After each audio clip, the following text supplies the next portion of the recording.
Welcome back to the Pacific Crest Trail. You are joining me at mile 260 out of 2,650 of my southbound PCT thru hike.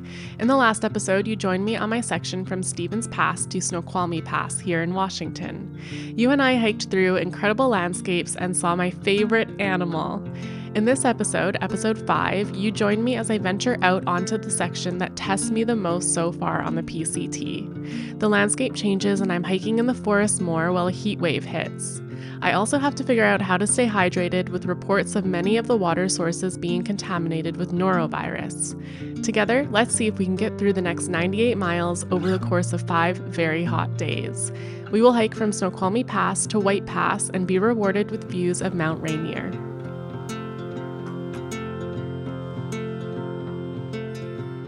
It's the start of a new section on the Pacific Crest Trail. I just left Snoqualmie Pass. And the plan is to get to White Pass in, I guess, 5.5 days. So, no idea what to expect. Nobody's told me about this section. So I guess we'll see. I've been hiking for a few hours now, and I'm moving pretty slow, I would say, because I've been chatting to section hikers and day hikers and having really cool chats, but it slows me down. I'm trying to get to a lake. It's 2 miles away. It's getting late. It's like 6:30 p.m. I had heard rumors that some PCT hikers contract norovirus on this section from Snoqualmie to White Pass. I first heard about the norovirus contamination through reading the comments on Far Out and then from running into other hikers who were talking about it. I paid close attention to which water sources had a comment on the Far Out app stating that it was likely contaminated with norovirus. I mostly avoided those sources altogether, even though technically my filter should be able to filter out norovirus. I received advice that to be extra careful, you can double treat your water by filtering and then boiling. I chose to filter only, but avoid the sources that were highly likely to be contaminated. Morning. I really have been trying to get up earlier, but my alarm went off at 6. I woke up and then I shut it off and then I fell back asleep until basically 7. So I'm still not succeeding at the morning person thing. Everyone else's tent is already broken down by the time I emerge from my tent to make my coffee. And today I want to hike 23 miles or so. And I've already done my coffee, my breakfast, everything, so I'm just back in the tent, packing everything up. I'm gonna put away all of my sleeping stuff and pack up my tent and get hiking. Things are going well so far. I've done maybe 7 miles today. It's 11 a.m.-ish. And I'm just trying to go quick today because I didn't start very early. But I'm feeling good, had some electrolytes, which helps my knee usually, so that's feeling good. And this section of trail is reminding me so much of the Croatian long distance trail because it's a little bit lower, I'm in forest a lot, I see signs of forestry, and yeah, it's just bringing me back to last year. And I'm like, oh, I remember this feeling. Crossing quite a few gravel roads, which was really common in the hills in section B of the CLDT. So yeah, it's kind of cool.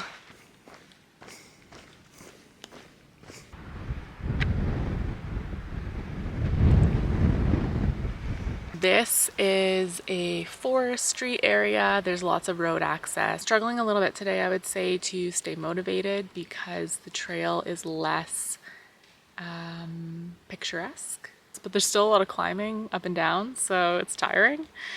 Anyway, yeah, it's been a bit of a tough day, but I think I'm gonna go another 7 miles for sure. It looks like there's a spot I could potentially camp. I made it to camp. If you've been watching for a while, you'll know that right now, while I'm on this hike of the Pacific Crest Trail, my husband is on his own journey healing his PTSD. So he is back home on Vancouver Island, really dedicating himself to healing and all of his different treatment. And it's a different type of big journey, but a huge one Obviously, he would have loved to be able to hike with me, but he just needed to continue to dedicate himself to his healing. So, in order to sort of keep him with me in a way, I've brought the paper maps with me, and I'm writing basically like a diary entry every day on the map, and I'm marking where certain things happened or where I saw certain things. And it's become a habit or a practice that I really enjoy. It's like such a nice way to like debrief the day. And I'm just so excited for when he gets to start reading them. I've already mailed the first one back to him. It's been a really nice way to just keep him with me in a sense and have it so he gets to experience it to some level as well. Morning. Last night was maybe one of my worst sleeps yet because I was just nervous about being so close to the road, and like there were gunshots going off as I was trying to fall asleep. So I'm gonna aim to do like 23 miles today. Yesterday I only got 20 done. I just didn't have time. So that's why I'm trying to get going earlier. Got going at 7:30, doing well. Seems the same as yesterday, rolling hills in the forest. A little bit of peekaboo sun here.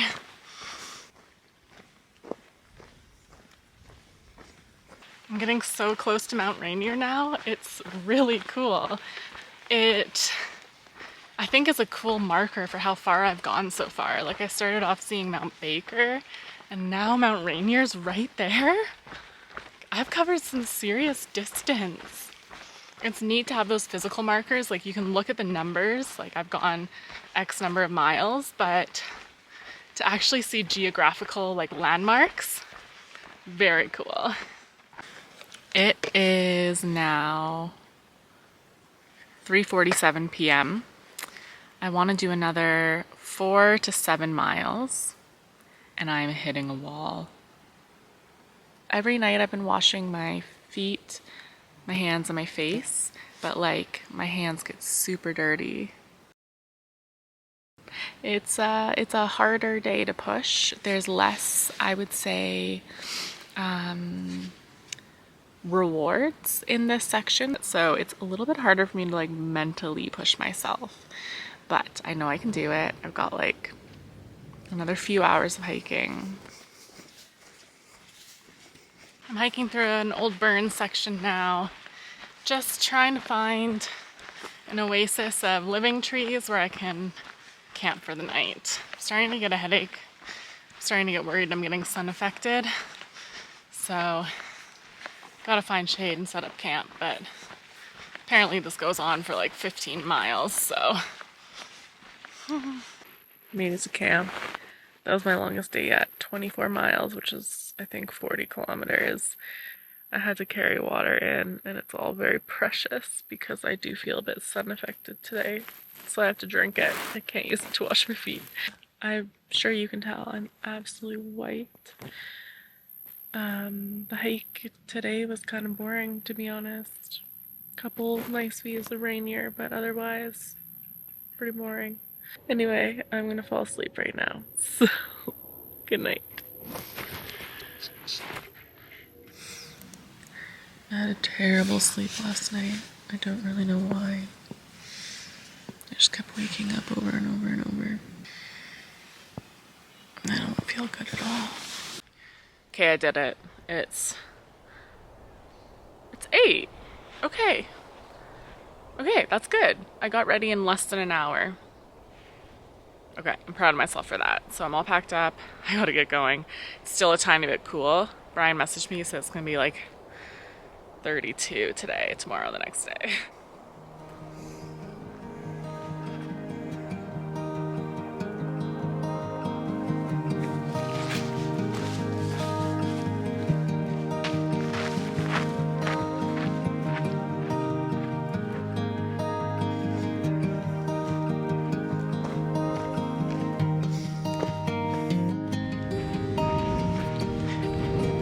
Beautiful.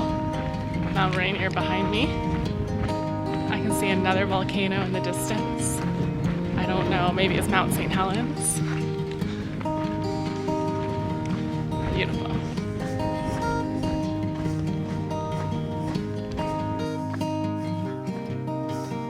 shade finally. It's probably like 4 or 5 p.m. so it's getting cooler.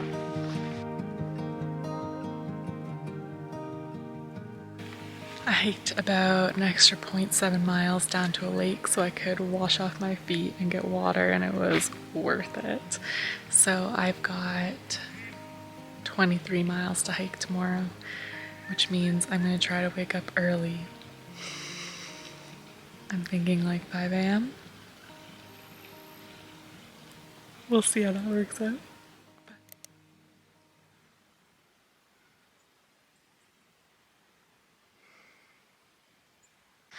Morning. I could not wake up at 5. My alarm went off. Didn't hear it. But I've got 23 miles to do today. Mount Rainier's behind me. I think I see Mount St. Helens in front of me, or Mount Adams perhaps. So it's gonna be a nice day of hiking. Are you a marmot or are you a skunk? You're a marmot. Whoa.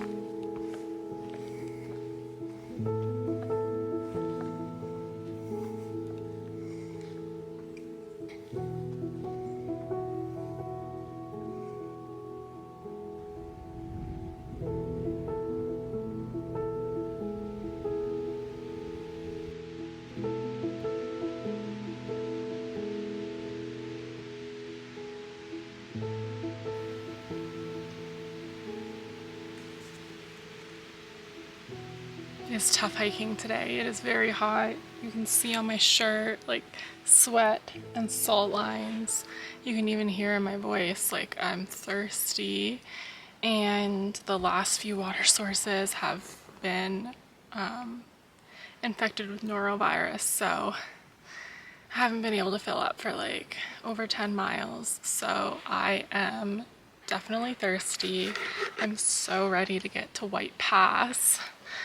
And I've got maybe the tiniest bit of climbing left, 100 feet tops, I think. But I needed to take a little break. And I think I'm gonna have my last sip of water, which is a rebellious move, but I think it's a must because, I mean, hear my voice. This is all I've saved.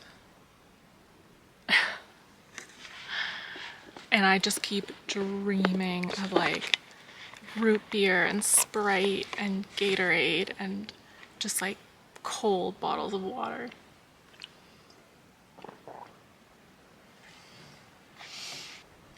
Do I want to risk norovirus or just be really thirsty for 5 miles? I think I'd rather just be thirsty for 5 miles than sick for like days. Who knows? I may have already caught it. I gotta get going if I'm gonna make this in time. A little bit of push to crest the hill, and then it should be 95% descent.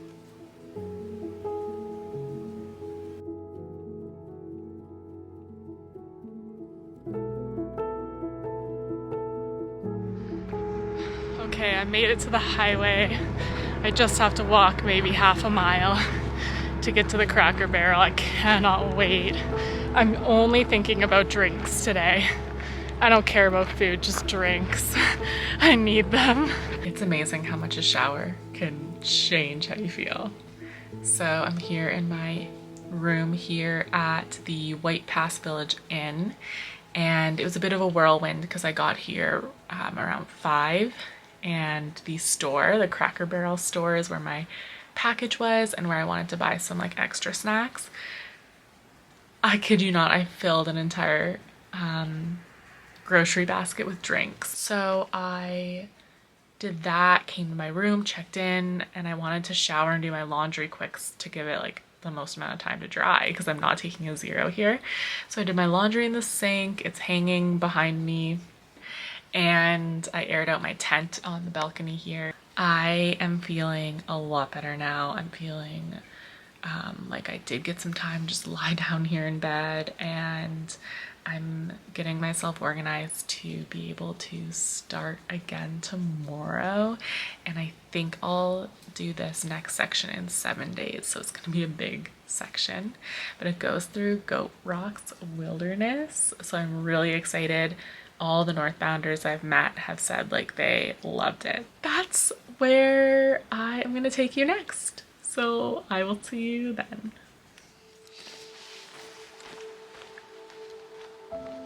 I am happy to report that I did not contract norovirus on this section. I made it through some of the toughest moments I've had yet on trail, and I'm heading into the next section stronger.